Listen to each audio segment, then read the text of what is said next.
Oke, selamat sore. Perkenalkan, nama saya Dr. Heri Wahyudi. Saya dokter lulusan daripada Universitas Udayana, angkatan masukan 2007. Terkait dengan coronavirus atau virus corona, sebenarnya Bapak Ibu, virus corona ini sudah pertama kali muncul jauh-jauh hari sebelum tahun 2019 di akhir tahun ya, di bulan Desember itu sekitar tahun 2003 dan pertama kali menginfeksi hampir sebagian besar wilayah di Cina pada saat itu.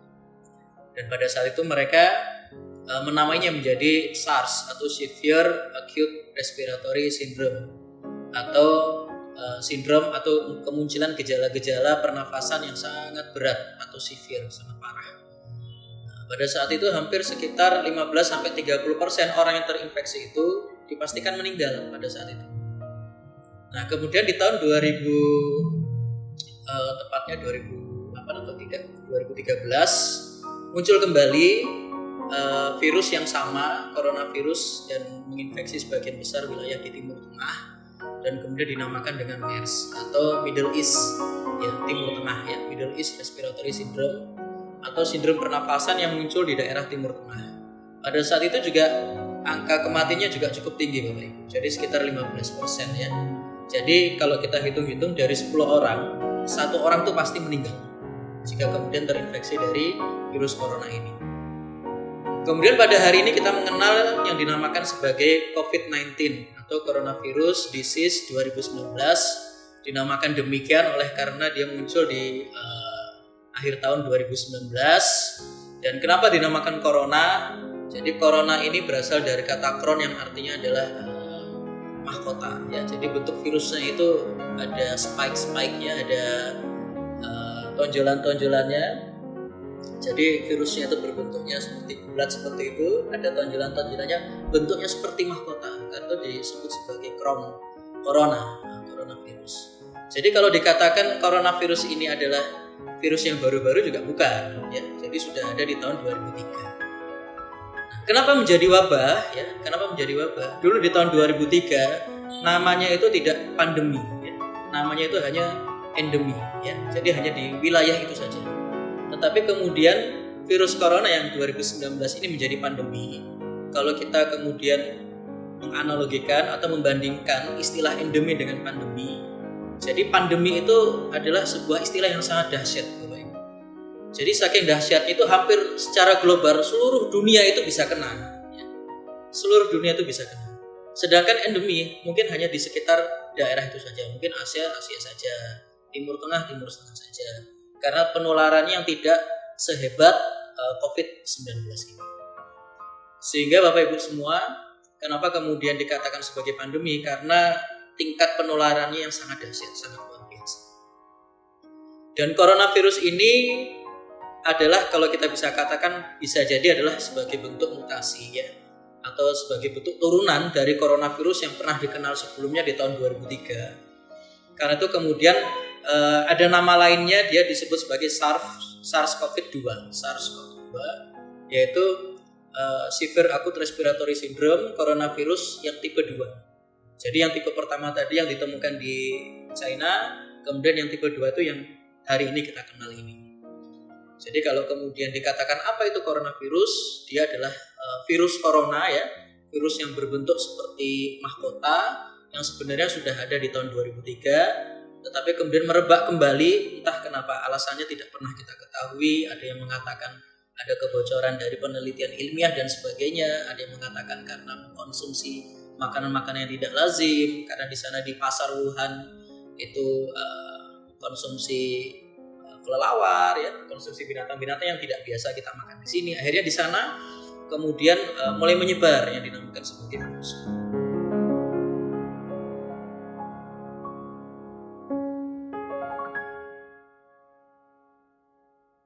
Oke.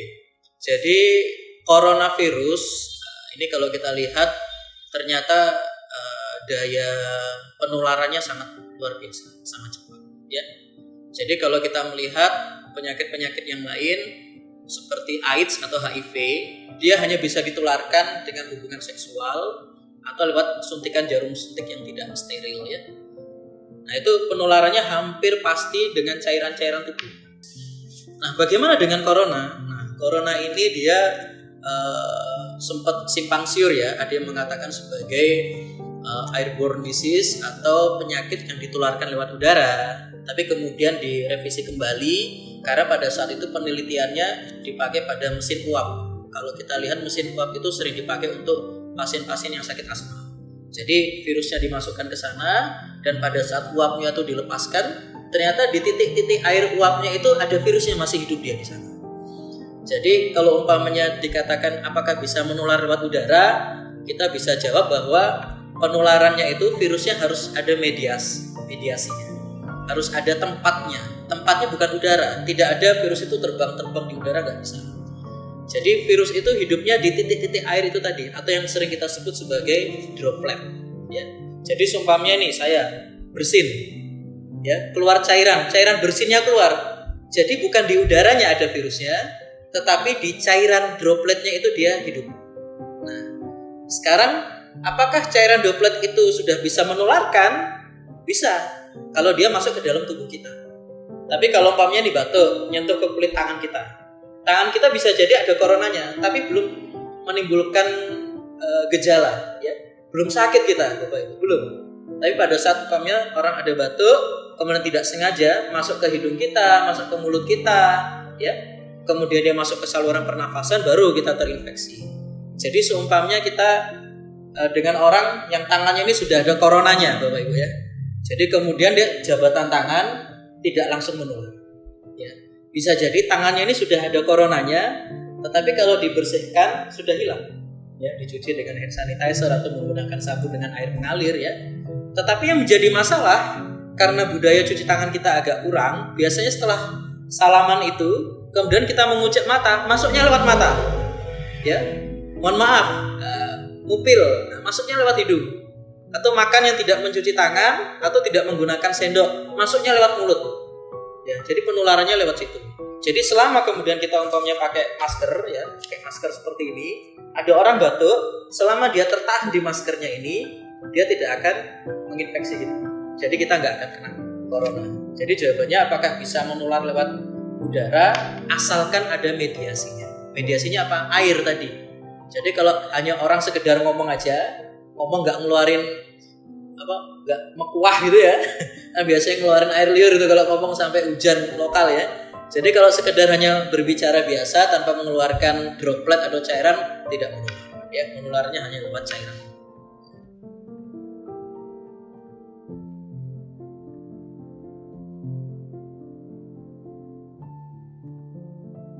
Jadi coronavirus ini dia tidak tahan di suhu yang panas, ya. Kalau kita lihat di negara-negara seperti negara di Eropa ya, Italia pada saat itu dia mencapai angka tertinggi coronavirus di seluruh dunia itu karena pada saat itu dia kondisinya dalam kondisi yang dingin. Kondisi yang dingin membuat virus ini hidup lebih lama. Ya, dalam beberapa penelitian dikatakan dia bisa hidup di bangku seperti ini bisa 6 jam ya. Di udara dia bisa 4 jam, tapi itu tergantung udara. Ya. Kalau kemudian dia dalam kondisi terik matahari, dia cepat mati. Tapi kalau kondisinya dia lembab ya, tidak ada cahaya matahari, tidak panas, dia akan lebih lama hidup. Jadi kalau kita katakan berapa jam itu akan sangat bervariasi. Di tempat yang lebih dingin dia hidupnya lebih lama. Ya. Tetapi kawan-kawan semua, Bapak Ibu semua, jadi tidak perlu takut dia mau berapa lama hidupnya di udara karena ada dropletnya itu, ataukah dia di meja atau di tempat tidur kita ya. Selama kemudian tidak ada akses untuk masuk ke dalam tubuh, kita aman. Akses yang paling mungkin masuk ke dalam tubuh kan tangan ini. Jadi kalau tangan kita bisa bersih, nah itu meskipun ada coronanya sudah mati ya, dia tidak akan menginfeksi kita. Jadi orang akan lebih mudah terhindar dari infeksi virus corona.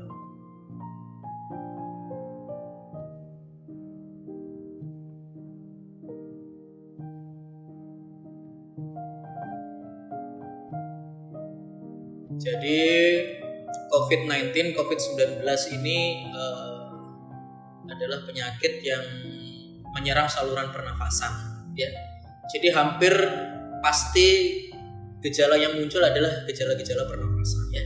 Jadi kalau umpamanya dia masuk ya ke saluran pernafasan. Jadi kalau kita bicara saluran pernafasan dari mulai hidung ya, tenggorokan, paru-paru, ini kan ada cabang-cabangnya ya. Paru sebelah kiri dan paru sebelah kanan ya. Jadi pada saat dia masuk ke dalam saluran pernafasan sampai kepada batang tenggorokan sampai kemudian bercabang ke kiri dan bercabang ke kanan, itu orang sebut sebagai common cold atau selesma, atau kalau kita sebut biasanya flu batuk biasa, sakit tenggorokan, gejalanya batuk pilek itu seperti biasa. Kalau dia menginfeksinya di salurannya saja ya. Tetapi yang menjadi berbahaya pada saat virusnya ini kemudian masuk ke paru-paru. Nah, ini yang kemudian menimbulkan penyakit yang lebih berat ya. Berupa distres pernafasan, susah bernafas, sesak ya. Jadi kalau orang menyebutnya sebagai pneumonia. Pneumonia kalau kita sebut secara awam itu adalah penyakit paru-paru basah ya. Jadi kalau sekedar dia masuk ke salurannya saja, tidak sampai ke paru-paru, penyakitnya seperti flu batuk biasa. Tapi kalau sudah kena ke paru-parunya, nah itu orang bilangnya paru-paru basah. Nah sehingga Bapak Ibu semua, pada saat dia sudah menyerang ke paru-paru ya, jadi paru-paru itu akan meradang, bengkak. Jadi kalau umpamanya di tangan kita ya kita umpamanya jatuh nih, terantuk sesuatu, kemudian dia bengkak. Kalau bengkak itu kan pasti keluar cairan-cairan luka itu ya, atau kemudian kita tergores pasti keluar cairan. Bayangkan kalau cairan itu banyak terbentuk di paru-paru. Jadi paru-paru kita itu tergenang oleh cairan. Jadi paru-paru itu menjadi banyak cairan-cairannya, akhirnya nafasnya susah. Kan paru-paru ini kan tempat keluar masuknya udara, tempat keluar masuknya oksigen ya. Jadi kalau oksigen itu kemudian keluar masuknya susah, yang terjadi adalah sesak. Jadi kalau umpamanya sekedar ringan, dia biasanya batuk pilek biasa. Kalau seandainya sudah berat kena paru-parunya, bisa jadi paru-paru basah. Dan hampir 98% orang yang kena COVID itu gejala demam itu pasti muncul. Ya, gejala demam itu pasti muncul. Tapi ada beberapa yang kemudian sudah terinfeksi oleh COVID-19, tetapi tidak ada gejala. Kalau kita bandingkan sama seperti orang yang sudah terinfeksi HIV, ya, orang yang terinfeksi HIV itu dia umpamanya sudah kena ini, berhubungan dengan orang yang punya HIV, kemudian dia sebagai karier atau orang yang sudah punya virus di dalam tubuhnya, itu nggak langsung muncul gejala, enggak. 5 tahun kemudian baru dia bisa muncul gejala. Ya, jadi selama 5 tahun ini nggak ada gejala, dia nular-nularin ke orang-orang. Ya, sama juga seperti COVID-19. Tapi bedanya dia nggak nunggu 5 tahun. Bisa jadi dalam hari kedua, hari ketiga, atau mungkin daya tahan tubuhnya bagus, dia tidak muncul gejala. Atau gejala bersin yang biasa, yang orang anggap lumrah. Ya, jadi kalau umpamanya kita merasa bahwa budaya kebersihan kita kurang bagus ya, kemudian kita sempat masuk ke dalam tempat-tempat yang berisiko, mungkin rumah sakit ya, maka pastikan, nah, saya ulangi yang ketiga kali ini, bersihkan tangan dulu sebelum menyentuh area wajah ya.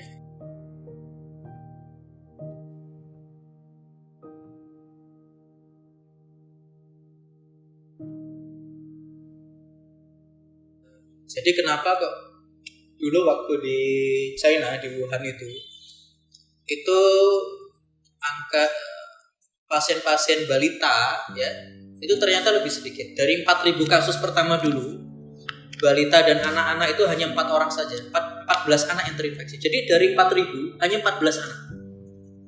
Kalau kita lihat sebenarnya anak-anak ini kan daya tahan tubuhnya belum terbentuk sempurna seperti orang dewasa ya. Tetapi ternyata berkebalikan. Ternyata di sana anak-anak ini dikatakan lebih tahan karena yang terinfeksi lebih sedikit, hanya 14 anak pada saat itu. Nah, kenapa kemudian di orang tua ini gejalanya bisa lebih berat ya?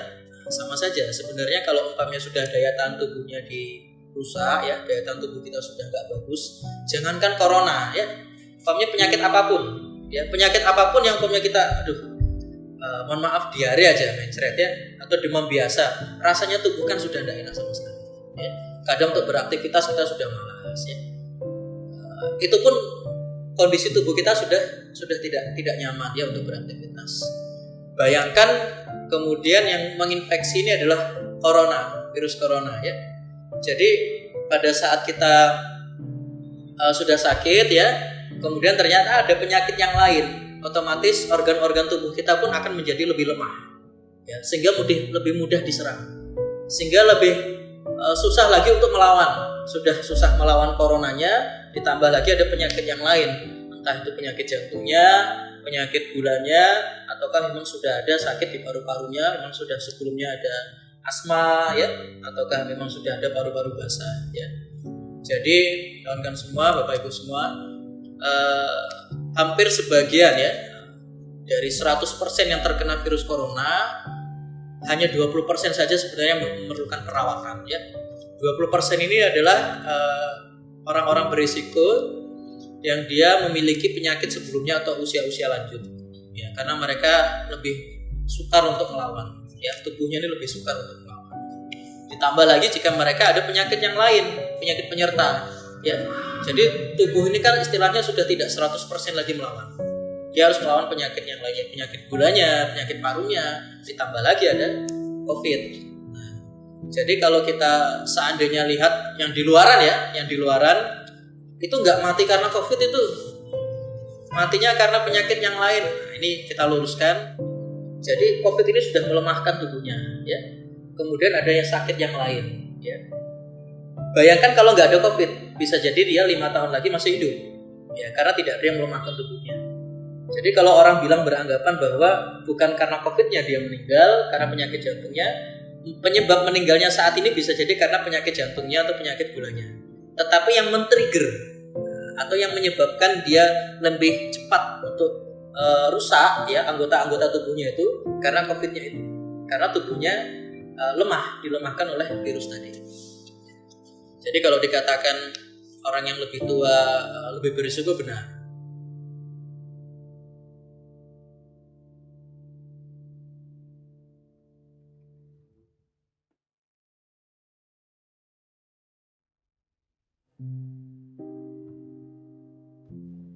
Iya, masalahnya seperti ini. Orang tanpa gejala itu kan kadang tidak tahu kalau dia sudah terinfeksi ya, kadang tidak tahu ya. Jadi yang bisa kita lakukan adalah, apalagi sekarang sudah ada pengelompokan baru ya, pasien yang dikatakan probable, pasien yang suspek atau dicurigai, pasien yang telah terkonfirmasi ya. Dan semua Bapak Ibu semua, penyakit COVID-19 ini ya, itu sekarang sudah dikelompokkan untuk mempermudah ya, sehingga tidak ada lagi orang dalam pengawasan, orang dalam pemantauan, pasien dalam pemantauan ya. Jadi ada probable yang dicurigai aja, itu bisa dengan rapid test. Kalau sudah suspek ya, itu ternyata sudah pernah ada kontak, pengecekan selanjutnya bisa dengan swab. Nah, sampai hasilnya positif. Kalau sudah hasilnya positif, ya diisolasi di rumah sakit ya. Kalau umpamanya dia rapid testnya positif ya, ternyata swabnya negatif, masih bisa isolasi di rumah, tapi harus dengan protokol yang ketat ya, dipisahkan dengan keluarga yang lain. Jangan sampai satu keluarga yang kena satu, karena disatukan jadi tiga satu keluarga isi 3 orang, 3-3-nya terinfeksi juga ya.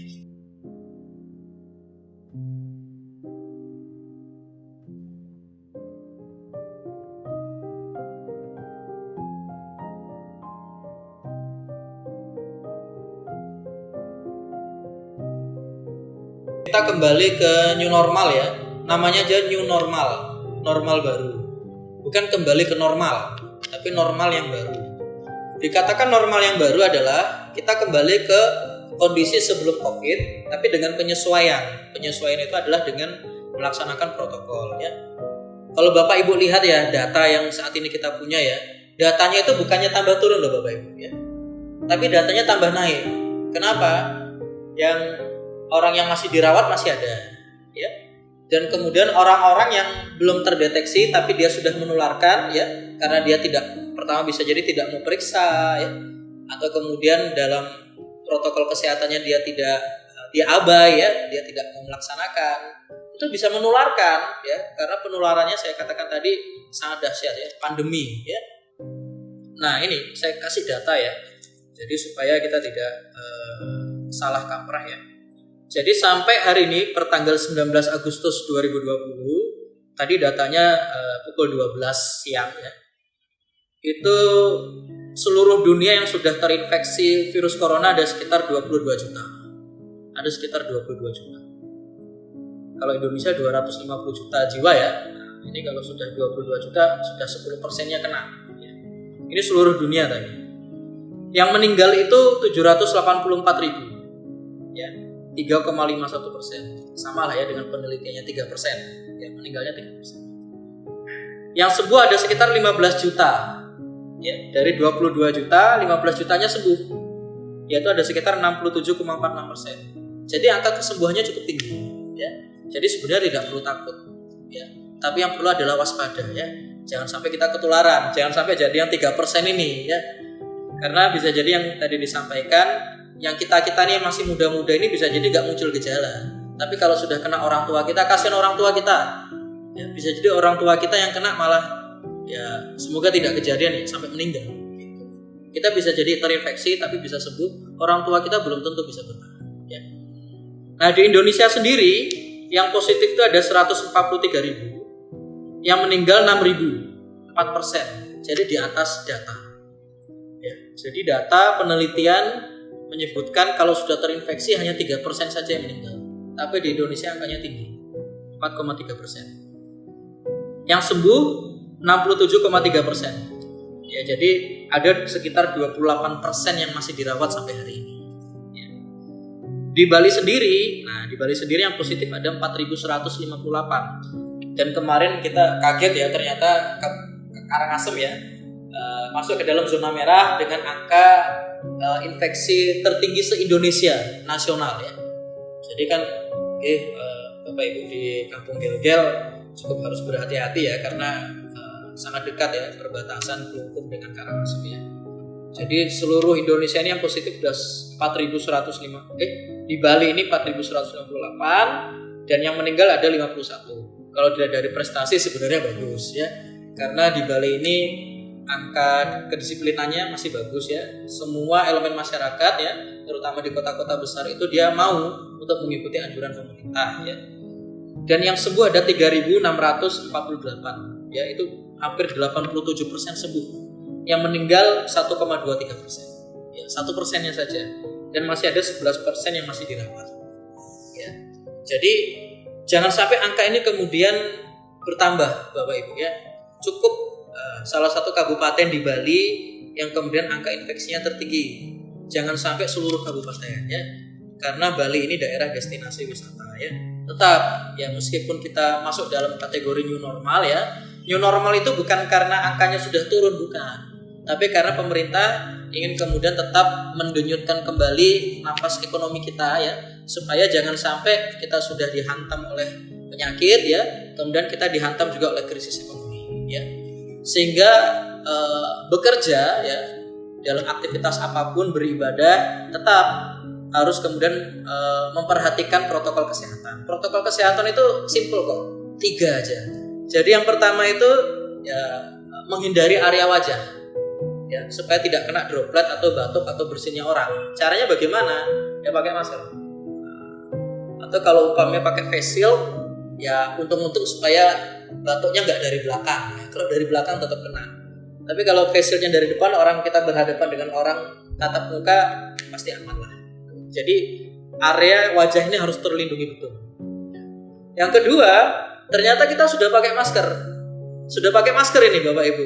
Tetapi kadang tangan ini suka usil, maskernya dibuka, terus kita kucek-kucek mata, sama saja.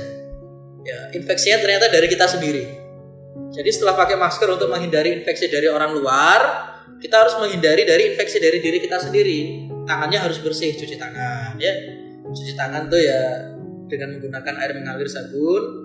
Sebenarnya itu yang paling bagus. Kalau ada yang memakai hand sanitizer tuh untuk kondisi yang sebenarnya sangat susah untuk menemukan air dan sabun. Lebih bagus pakai air dengan sabun ya, dengan 6 langkah mencuci tangan ya, kalau tidak lupa ya. Jadi kita mengambil sabunnya kemudian dengan air mengalir ya, kemudian di sela-sela ini kemudian punggung tangan 2, kemudian kita buku-buku kita genggam 3, iya ini ya, kemudian 4 ya, kuku-kukunya ini 4, kemudian Oh ya, jempolnya 5. Kadang 6 ditambahkan yang terakhir itu dengan pergelangan. Yang ketiga ya menjaga jarak. Ya, menjaga jarak ya. Menjaga jarak ini bisa jadi pada saat bertemu kita menjaga jarak agar tidak terlalu berhimpit ya. Atau ya menerapkan segala bentuk aktivitas dari rumah. Ya. Entah itu work from home atau study from home. Jadi kita dari rumah bekerja atau dari rumah kita belajar. Jadi yang dikatakan saya tekankan yang terakhir adalah new normal itu bukan kembali ke posisi sebelum COVID melanda, tetapi ada tambahan, kembali seperti hidup normal sebelum adanya COVID dengan protokol kesehatan. Dengan protokol kesehatan. Jangan didengerin dong orang-orang yang kemudian tidak mempercayai adanya penyakit ini ya. Yang rugi bakal kita sendiri. Jangan sampai Anda menjadi saksi sejarah keluarga Anda yang kemudian meninggal oleh karena penyakit ini. Cukup kita menjadi saksi sejarah yang tahu saja bahwa ada penyakit ini. Jangan sampai kita kena, jangan sampai orang tua kita, tetangga kita, saudara-saudara kita kena. Ya. Karena kalau sudah kena, yaitu tadi yang paling berat, jangankan untuk makan nafas saja susah.